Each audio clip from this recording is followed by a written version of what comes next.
इसके पहले वाले वीडियो में हमने गोलीय दर्पण के विषय में बताया था और प्रकाश का परावर्तन से भी हम लोग का परिचय हुआ था।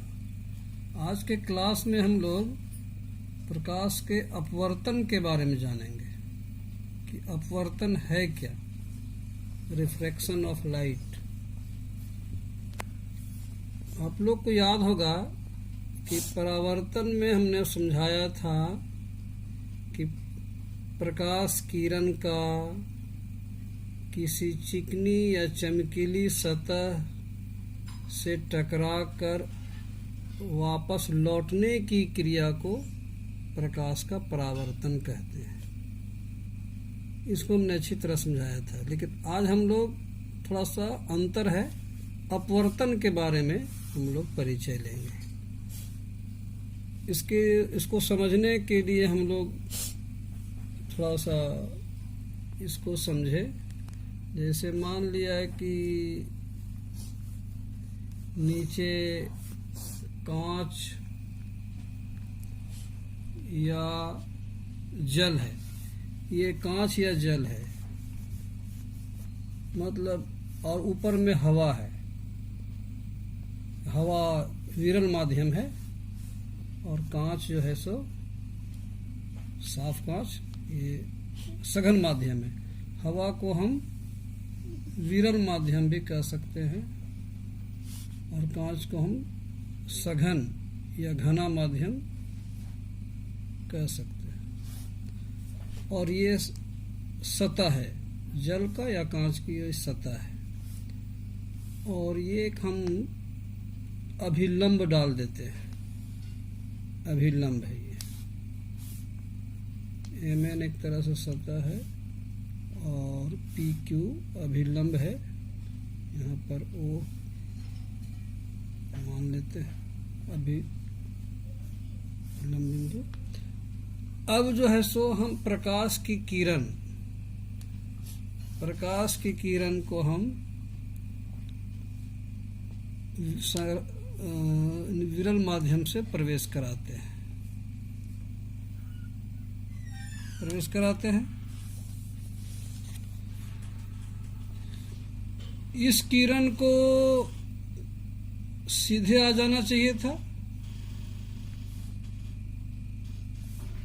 लेकिन सीधे नहीं किरण आती है।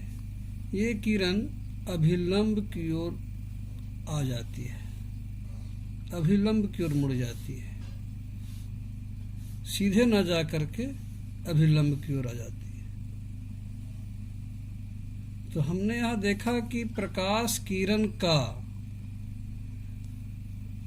विरल माध्यम से सघन माध्यम में प्रवेश करने पर प्रकाश किरण की दिशा में परिवर्तन हो जाता है।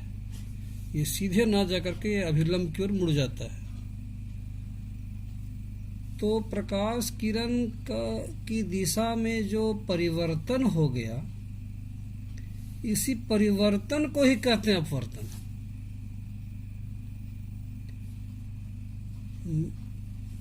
अभी जो है हमने क्या देखा कि प्रकाश किरण कहाँ से चली, विरल माध्यम से चली और कहाँ प्रवेश की, सघन माध्यम में प्रवेश की।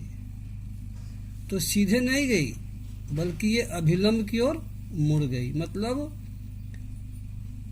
सघन माध्यम में आते ही प्रकाश किरण की दिशा मुड़ गई, यानी इसमें परिवर्तन हो गया।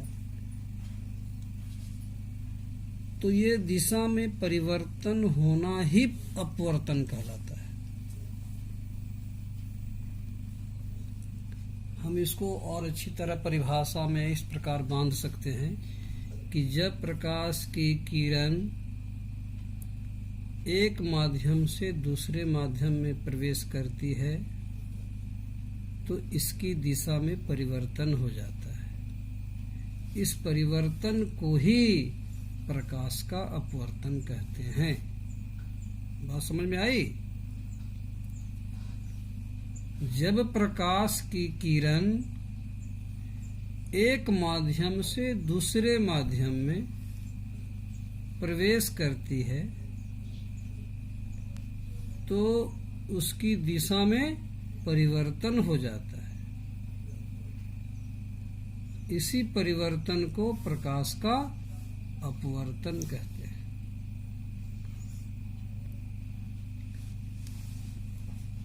इसको उलट करके भी हम समझ सकते हैं। जैसे ये विरल माध्यम है, ये सघन माध्यम है। अब प्रकाश किरण को हम सघन माध्यम से विरल माध्यम की ओर भेजें, उल्टा भेजें, उल्टा भेजते हैं, तो इसको सीधे जाना चाहिए था, नहीं। ये क्या होती है किरण की, ये दूर हट जाती है, ठीक इसका उल्टा काम हो जाता है, दूर हट जाती है, ये अभिलंब से दूर हट जाती है। तो यहां भी हमने देखा कि परिवर्तन हुआ। जब प्रकाश किरण एक माध्यम से दूसरे माध्यम में प्रवेश करती है तो उसकी दिशा में परिवर्तन हो जाता है। इस परिवर्तन को ही कहते हैं प्रकाश का अपवर्तन। इस तरह हम सीधा सीधी प्योर यही बोल सकते हैं कि जब प्रकाश की किरण एक माध्यम से दूसरे माध्यम में प्रवेश करती है तो उसकी दिशा में परिवर्तन हो जाता है। इस परिवर्तन को ही प्रकाश का अपवर्तन कहते हैं। समझ में बात आई? हाँ, एक यहाँ गौर करने की बात है। हम ऐसा बोल सकते हैं कि जब प्रकाश की किरण विरल माध्यम से सघन माध्यम में प्रवेश करती है तो यह अभिलंब की ओर मुड़ जाती है, और इसके विपरीत जब प्रकाश की किरण सघन माध्यम से विरल माध्यम में जाती है तो यह अभिलंब से दूर हट जाती है। ये हुआ। अब यहाँ पर हम लोग इस आपतन कोण को आई मान लेते हैं और अपवर्तन कोण को आर मान लेते हैं। तो विरल माध्यम और उसे सघन माध्यम की ओर जब जाए तो ऐसी हालत में कोण आई बड़ा होता है कोण आर से, और यहाँ पर आई जो है सो ये कोण है और आर जो है सो ये कोण है। और जब सघन माध्यम से विरल माध्यम में जब जाती है प्रकाश की किरण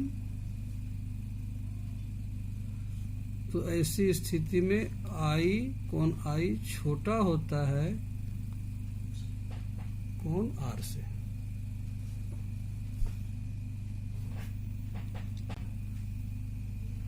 विरल का मतलब ये हुआ कि जहां कोई डिस्टरबेंस, कोई खास डिस्टरबेंस नहीं हो। हवा को हम विरल माध्यम कह सकते हैं। सघन जो घना माध्यम है, जो घना माध्यम है जहां डिस्टरबेंस हो उसको हम सघन माध्यम का, जैसे देखते पानी, कांच, इसमें हम हाथ हूथ नहीं चला सकते हैं, लेकिन हवा में तो चला लेते हैं।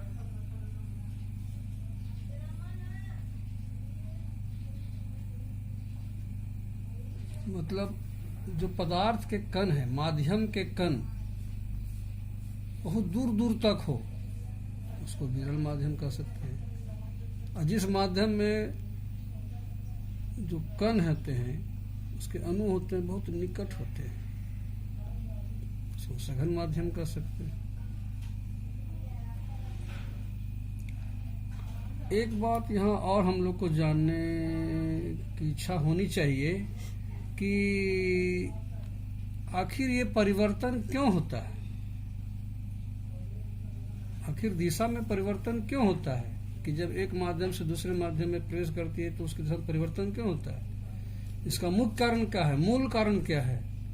मूल कारण है प्रकाश की गति में परिवर्तन। चूंकि विरल माध्यम में कोई डिस्टरबेंस नहीं है, इससे प्रकाश किरण आई, उसकी जो अपनी गति है उस गति से प्रकाश किरण आई, लेकिन कांच में आने पर या जल में आने पर उसकी गति धीमी पड़ गई और धीमी पड़ने से उसकी दिशा में परिवर्तन हो गया। तो प्रकाश की चाल में परिवर्तन ही अपवर्तन का मूल कारण है। प्रकाश की चाल में परिवर्तन ही अपवर्तन का मूल कारण है। बात समझ में आई? इसे बार बार आप वीडियो देख करके आप इसको नोट कर लें तो और अच्छा समझने में। ठीक है, आज का क्लास इतना ही हम लोग करते हैं, फिर अगले बार इससे आगे बढ़ेंगे हम लोग।